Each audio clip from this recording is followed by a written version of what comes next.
Halo Sobat Maths, kembali lagi di seri teori bilangan. Kali ini kita akan membahas materi seputar pengkongruenan linear. Sebelumnya, apa sih pengkongruenan linear itu? Pengkongruenan linear adalah suatu kalimat terbuka matematika yang menggunakan relasi kekongruenan. Ia memiliki variabel dengan pangkat tertinggi variabelnya adalah 1. Bentuk umumnya adalah sebagai berikut: AX kongruen dengan B modulo M dengan syarat A tidak kongruen dengan 0 modulo M. Lebih jelasnya, kita lihat permisalan berikut. Jika ada suatu bilangan bulat, kita sebut saja C, yang memenuhi pengkongruenan linear AX modulo M, artinya AC dan ketika C dikurang M, C dikurang 2M, atau C ditambah M, C ditambah 2M, dan seterusnya, juga akan memenuhi pengkongruenan tersebut. Contoh, tentukan semua solusi yang memenuhi pengkongruenan linear berikut. 3x kongruen dengan 4 modulo 7. Nah, bagaimana cara menyelesaikannya? Pertama, kita tuliskan kembali soalnya, yaitu 3x kongruen dengan 4 modulo 7.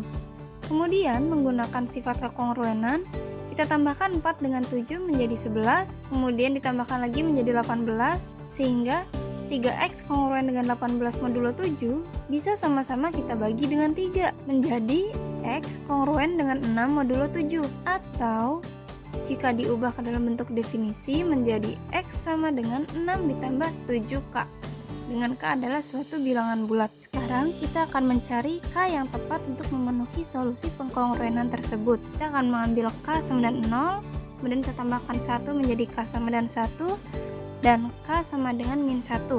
Ketika k sama dengan 0, x-nya akan menjadi 6 ditambah 7 kali 0, yaitu 6.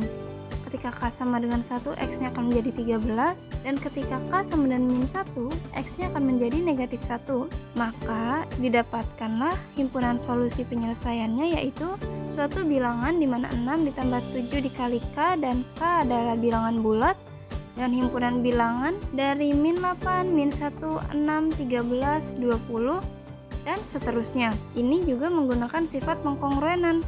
Kita lihat bahwa di antara semuanya ini, mereka memiliki beda yang konstan, yaitu 7. Maka jika kita ingin mencari solusi-solusi selanjutnya, kita tinggal tambahkan saja dengan kelipatan 7. Misalkan ada suatu bilangan bulat C yang memenuhi pengkongruenan linear AX kongruen dengan B modulo M. Maka, begitu pula dengan ketika C ditambahkan atau dikurangkan dan kelipatan-kelipatan dari suatu bilangan bulat lainnya, baik positif maupun negatif, bilangan itu juga akan memenuhi pengkongruenan linear tersebut. Hal ini berarti C merupakan suatu bilangan bulat yang terletak di antara kelipatan dari M. Nah, ini bisa kita asumsikan dua bilangan bulat yang berurutan itu adalah Rm dan R tambah 1 kali M. Nah, jika kita kurangkan bentuk ini dengan Rm, maka masing-masing akan menjadi 0 kurang dari sama dengan C dikurang Rm kurang dari sama dengan M. Nah, bilangan bulat di tengah inilah, atau C dikurang Rm, mungkin kita bisa sebut itu adalah Q bisa bilangan bulat berapa aja, maka Q adalah residu terkecil dari himpunan solusi yang memenuhi pengkongruenan linear tersebut. Nah, pada pengkongruenan linear, kita mempunyai 3 teorema untuk mencari jumlah solusi, yaitu ada teorema 5.10 atau teorema 10 jika FPB dari A dan M tidak habis membagi B, maka pengkongruenan linear itu tidak memiliki satupun solusi atau 0 solusi. Kemudian teorema 11, jika FPB dari A dan M adalah sama dengan 1, maka pengkongruenan linear tersebut memiliki tepat satu solusi. Lalu yang terakhir teorema 12, jika FPB dari A dan M adalah suatu bilangan bulat D, dan D habis membagi B, maka pengkongruenan linear tersebut memiliki sebanyak D solusi. Nah, selanjutnya kita akan membahas beberapa contoh soal yang berkaitan dengan teorema-teorema berikut ini. Carilah berapa banyak solusi yang ada pada pengkongruenan linear berikut. Yang pertama, 6x kongruen dengan 11 modulo 15. Nah, langkah pertama yang akan kita lakukan adalah mencari FPB dari A dan M sesuai dengan teorema, yaitu FPB dari 6 dan 15 sama dengan 3. Nah, karena 3 tidak habis membagi 11, maka menurut teorema 10, terdapat 0 solusi atau tidak ada satupun solusi yang bisa memenuhi pengkongruenan linear tersebut. Soal nomor 2, yaitu 2x kongruen dengan 5 modulo 7. Pertama, kita akan mencari lagi FPB dari 2 dan 7. Ternyata didapatkan FPB-nya adalah 1. Maka menurut teorema 11 ada satu solusi yang memenuhi pengkongruenan linear tersebut. Untuk mencarinya kita akan menggunakan langkah-langkah seperti contoh soal sebelumnya. Kita tulis lagi pengkongruenannya, 2x kongruen dengan 5 modulo 7. Nah, menggunakan sifat kekongruenan, kita tambahkan 5 dengan 7. Sehingga menjadi 2x kongruen dengan 12 modulo 7. Nah, dalam bentuk ini kita sudah bisa membagi kedua ruas dengan 2. Sehingga menjadi x kongruen dengan 6 modulo 7. Atau kita tuliskan dalam bentuk definisi, yaitu x sama dengan 6 ditambah 7k. Nah, di sini kita akan masukkan k-nya mulai dari 0, yaitu menjadi x sama dengan 6 ditambah 7 dikali 0, atau 6 tambah 0 sama dengan 6. Jadi, solusi dari pengkongruenan linear 2x kongruen dengan 5 modulo 7 ada 1, yaitu x sama dengan 6 sebagai residu terkecil dari himpunan solusi yang memenuhi pengkongruenan tersebut. Himpunan solusinya sebenarnya ada banyak, tapi residu terkecilnya yang lebih dari sama dengan 0 dan kurang dari m adalah 6. Soal nomor 3. Di sini tertulis 3x kongruen dengan 2 modulo 7. Kita mencari FPB dari 3 dan 7.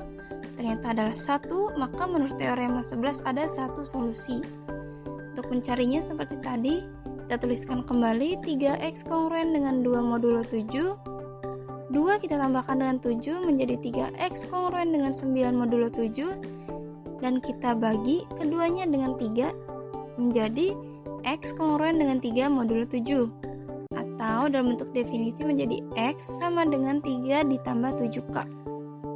Sini kita akan mencari solusinya. Solusinya yaitu ketika k sama dengan 0, x sama dengan 3 ditambah 7 kali 0, yaitu 3. Kemudian ketika k sama dengan 1, x-nya akan menjadi 10, dan ketika k sama dengan min 1, x-nya menjadi min 4. Tapi kita ingat lagi bahwa solusi dari pengkongruenan linearnya ada 1. Artinya apa? Artinya kita mempunyai satu buah solusi yang menjadi residu terkecil dari pengkongruenan linear ini, di mana itu terdapat pada k sama dengan 0, yaitu x sama dengan 3. Maka x sama dengan 3 adalah residu terkecil dari himpunan solusi yang memenuhi pengkongruenan tersebut. Selanjutnya nomor 4, 3x kongruen dengan 6 modulo 9. Nah, di sini pertama-tama kita mencari lagi FPB dari 3 dan 9, didapatkan FPB-nya adalah 3. Nah, karena 3 habis membagi 6, maka menurut teorema 5.12 terdapat sebanyak 3 buah solusi. Nah, untuk mencari solusinya masih sama seperti langkah-langkah pada soal sebelumnya. Kita tuliskan kembali 3x kongruen dengan 6 modulo 9. Nah, ini bisa kita bagi nih dua-duanya dengan 3, kedua ruasnya, menjadi x kongruen dengan 2 modulo 9. Atau dalam bentuk definisi, yaitu x sama dengan 2 ditambah 9k. Nah, kita mulai pencarian solusinya mulai dari k sama dengan 0, k sama dengan 1, dan k sama dengan 2. Didapatkanlah x-nya adalah 2, 11, dan 20. Jadi, solusi dari pengkongruenan linear 3x kongruen dengan 6 modulo 9 ada 3, yaitu x sama dengan 2, 11, 20, dan seterusnya, dengan 2, 11, 20 sebagai residu terkecil dari himpunan solusi yang memenuhi pengkongruenan linear tersebut. Oke, sudah selesai materi seputar pengkongruenan linear ini. Semoga membantu dan terima kasih.